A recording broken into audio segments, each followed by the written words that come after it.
என்னுடைய பிள்ளைகள் இப்போ பயங்கர தண்ணி தாகம், அவ்வளோ லட்சக்கணக்கில் ஜனங்களை நடத்தி வரான். இந்த ஜனங்க முழுவதுக்குறாங்க. இப்படி எங்களை வராதத்துல தண்ணி இல்லாத பாலைவனத்துல எங்களை கொண்டு இப்படி நடத்துறேன்னு சொல்லும் பொழுது இவனுக்கு பயங்கர கோபம்.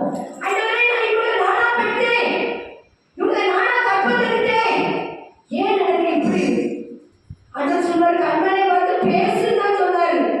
இவன் கோபத்துல என்ன செஞ்சான்? இந்த கண்மலை யாரு?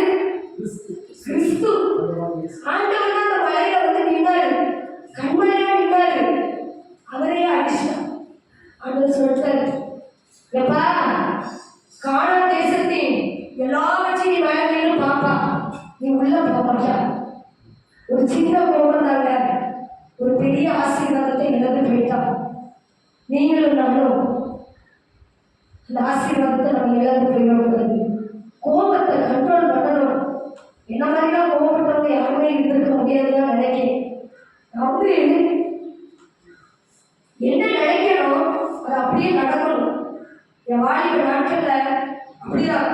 எங்க அம்மா அது கஷ்டப்படுறாங்களோ அது இல்லையோ நான் கேட்கறது உடனே வந்துடணும். அதை வாங்கி கொடுக்கலன்னா ஒரு வாரத்துக்கு நான் எந்திரிக்கவே மாட்டேன். வீட்டில் எந்த வேலையும் செய்ய மாட்டேன். குப்பை அடிச்சு படுத்துருவேன். இந்த பட்டு சேரி வேணும்னா அன்னைக்கு இந்த பட்டு சேரி வந்துருக்கணும் வீட்டுக்கு. வரலைன்னா அந்த ஒரு வாரம் எங்கள் வீடு நாரி போயிடும். அப்படின்னா நான் கோவப்பட்டு எங்கள் அம்மாவை நான் ரொம்ப துக்கப்படுத்திருக்கேன். ஒரு விதவை எங்கள் அம்மா உடனே இந்த பாவாடை சட்டை தாவணி வேணும் இதை தச்சு கொடுக்கணும். எங்கள் அம்மா உடனே உட்காந்து தைக்கணும். ஸ்கூலுக்கு போயிட்டு எங்கள் அம்மா உடனே தைக்க சொல்லுவேன். எங்கள் அம்மா உட்காந்து தைப்பாங்க. அதை தச்சு கொடுத்து நாளைக்கு ஞாயிற்றுக்கிழமை நான் சர்ச்சைக்கு போடாம அதை போட்டுன்னா போவேன், தைக்கிறதெல்லாம் சர்ச்சைக்கு போக மாட்டேன். இப்படி பாருங்க, இப்படியெல்லாம் அடம்பிடித்து கோபம் நம்மளை பயங்கரமான வழியில கொண்டு போய் விட்டுரும். ஆனா இப்போ எது இருந்தா என்ன, எது இல்லாம போன என்ன, துணி இருந்தா என்ன, எதுவுமே எதற்கெல்லாம் நம்ம கோபப்பட்டு எதற்கெல்லாம் இதெல்லாம் நினைச்சோமோ அதையெல்லாம் வெறுத்து விடும்படியான கிருபையை கர்த்தர் கொடுத்தார். ஹல்லேலூயா, ஹல்லேலூயா. அப்படிப்பட்ட கிருபையை ஆண்டவருக்கு வாங்கணும். கோபம் வரும்போது ஆண்டவரே இதை மூடி பாதுகாத்து கொடுங்க, கோபத்தை தனிய பண்ணுங்க ஆண்டவரே. இந்த மோசே எத்தனை வருஷம், 40 வருஷம் அவ்வளவு பாடுபட்டாங்க. கடைசியில் ஒரு நிமிஷம் கோபம் அந்த கானானுக்குள்ள பிரவேசிக்க முடியாமல் போய்விட்டது. அடுத்தது 6வது சின்ன சின்ன ஆசை. சின்ன ஆசைதான் ஒரு பெரிய அழிவை காணும். சரி, சிம்சோனை குறித்து பார்க்கும் பொழுது நியாயாதிபதிகள் 16:1 ஒரு வேசியை கண்டு போனார். ஒரு சின்ன ஆசை. சிம்சோன் எப்படிப்பட்டவன்? சிம்சோனை பற்றி உங்க எல்லாருக்கும் தெரியும், அப்படிதானே? சிம்சோன் வந்து ஒரு பயங்கரமானவன், கர்த்தரால் பிரதிக்கப்பட்டவன். ஆண்டவர் தான் சிம்சோனை அவங்க அம்மா அப்பாவுக்கு கொடுத்தாரு. பேர் சொல்லி உனக்கு இந்த பிறக்கிற குழந்தைக்கு சிம்சோன் பேர் வைக்கணும், முடி வெட்டக்கூடாது, மதுபானம் திராட்சரசம் குடிக்கக்கூடாது. அவளுக்கு அவ்வளவு பிரமாணங்களை கர்த்தர் வைத்திருந்தார். சிம்சோன் அப்படி கர்த்தரால் ஆசீர்வதிக்கப்பட்டவன். சிம்சோன் கர்த்தரால் உருவாக்கப்பட்டவன். அப்படிப்பட்டவன் அவனுக்குள்ள ஒரு சின்ன ஆசை அவன் வாழ்க்கையே அழிச்சுதுங்க. ஒரு சின்ன ஆசை தான். இன்னைக்கு நமக்கு எதை பார்த்தாலும் ஆசை, எதை பார்த்தாலும் ஆசை. எங்க வீட்டுல அடிக்கடி பிரசங்கத்துல சொல்லுவாங்க, நீங்க பாஸ்டர் சொல்றது கேட்டிருப்பீங்க, லேடிஸ் துணி வாங்க போனா துணியை போய் பார்க்க மாட்டோம், பொம்மைக்கு உடுத்தி இருக்கும் பாருங்க அதை போய் பார்த்துட்டு இருக்கோம். அப்படிதானே? இனி துணி வாங்குறதுக்கு போனா நான் பொம்மைக்கு என்ன ட்ரெஸ் கொடுத்துருக்கு அதை பார்த்துட்டே இருப்பேன். எங்க இந்த ட்ரெஸ் அழகா இருக்கு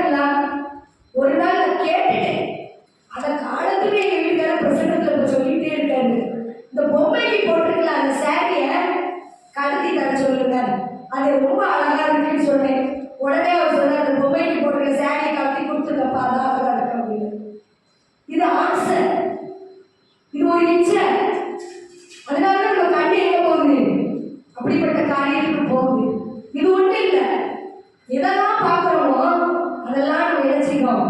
ஆசை. நம்மளை அறியாமே நம்ம மனசுக்குள்ள அந்த ஆசை வந்துடுது. இப்படிதான் சிம்சோனுக்கு அந்த ஆசை. அந்த பெண்ணை பார்த்த உடனே அவளுக்கு ஒரு ஆசை. உடனே அவங்க அம்மா அப்பா வந்து சொல்லி அவங்களை கூட்டிட்டு போய் பெண்ணு கேட்கறதுக்கு போனான். ஆனா அந்த பெண்ணை என்ன செஞ்சுட்டாங்க? முதல்ல வேற ஒருத்தருக்கு திருமணம் செய்து கொடுத்தாங்க. திருப்பி விட்டானா? அதோட விடல, திருப்பி போய் இன்னொரு பெண்ணை பார்த்தான். அவன் அப்படியே என்ன செஞ்சான்? தன்னுடைய எல்லாவற்றையும் இழந்து போனான். எல்லாத்தையும் மொத்தத்தையும் இழந்துச்சான். அவனுக்குள்ள பிரதிஷ்டையை இழந்துச்சான். கடைசியில என்னாச்சு தெரியுமா? எதையெல்லாம் மறைக்கணுமோ அதுக்கெல்லாம் அவனை வெளிப்படுத்திட்டான். அவன் நல்ல மடியில படுக்க வச்சு அவனை நல்லா தலையை தடவி கொடுத்து, உன் முடி எப்படி வந்துச்சு, இந்த பலன் உனக்கு எப்படி இருக்குது, எதிரான உன் பலன் இது, எல்லாத்தையும் அவன் வாயில தூங்கும் போது தூங்க வச்சு ரகசியமா எல்லாத்தையும் வாங்கிட்டான். வாங்கி எதிரிகளிடம் கொண்டு போய் இந்த வார்த்தையை சொல்லிட்டான். இப்ப அவன் தூங்கி அவன் வழி விட்டு எதிரி வந்துச்சான். இப்ப என்னாச்சு? தூங்கி எழுதுறதுக்குள்ள தலையில இருக்க முடிய வலிச்சு எடுத்தாச்சு. தலையில தானே முடியல தானே அவனுக்கு பலனே. அந்த முடிய செவச்சு எடுத்துட்டாங்கன்னா அவன் பலன் போயிடும். ஒரு சின்ன ஆசை வாழ்க்கையை ஒட்டடிச்சிச்சு. அருமையான தேவனுடைய பிள்ளைகளே, ஆசை வேணும்தான். நல்ல ஆசையா இருக்கணும். நல்ல வீடு வாங்கணும், நல்லா வாழணும், எல்லாரும் மத்தியில ஆசீர்வாதமா இருக்கணும்னா உங்க ஆசையை முதல்ல ஆண்டவர் மேல வைங்க. ஆண்டவர் லவ் பண்ண ஆரம்பிங்க. என் வாழ்க்கையில நான் இப்ப அறிஞ்சுக்கிட்டேன் அநேக வார்த்தை எப்படி தெரியுமா? ஆண்டவர் ரொம்ப நேசிக்க நேசிக்க நேசிக்க ஆண்டவர் மேல நம்முடைய கண்களை பதிக்க ஆரம்பிக்கும் பொழுது கர்த்தருடைய ஆசீர்வதிக்க அது நல்லா தெரியுதுங்க. உலகத்தான் மேல நம்முடைய கண்ணு போகும்போது நமக்கு இருந்த வேதனை, நமக்கு இருந்த துக்கம், நமக்கு இருந்த சாபம், அழிவு, ஆனா கர்த்தர் மேல நம்முடைய கண்ணை பதிக்கும் பொழுது அதுல இருக்கிற ஆசீர்வாதமே ஒரு ஐஸ்வர்யத்தை நமக்கு கொடுக்கும்.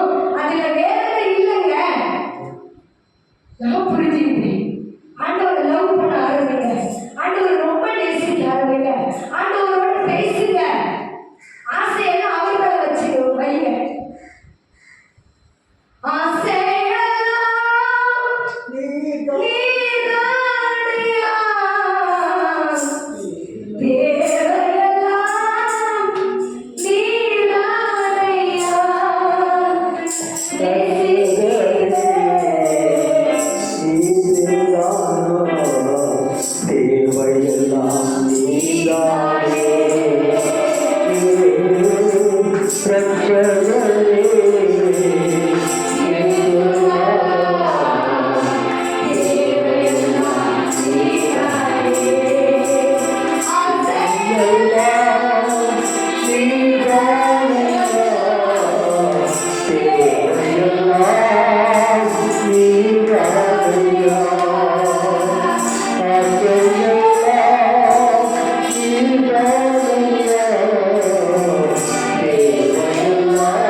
மனைவி மேல வச்சிருக்கலாம், கணவன் மேல வச்சிருக்கலாம், உன் பிள்ளை மேல வச்சிருக்கலாம், உன் உறவினர்கள் மேல வச்சிருக்கலாம்.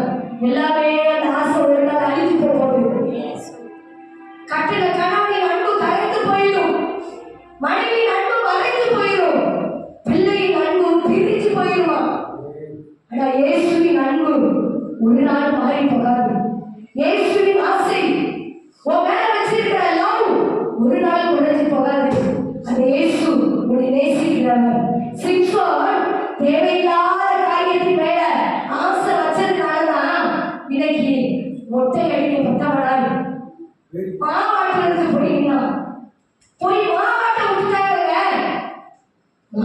சொன்னாங்க.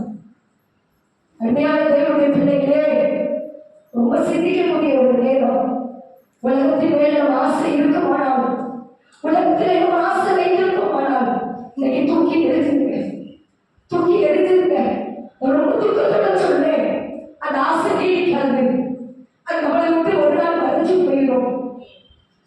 2 நாள் எங்க வீட்டில் ஒரு வேலை நடந்துச்சு. நான் ரொம்ப துக்கத்தோட சொல்றேன், உலகத்துல நடக்கிற காரியம்.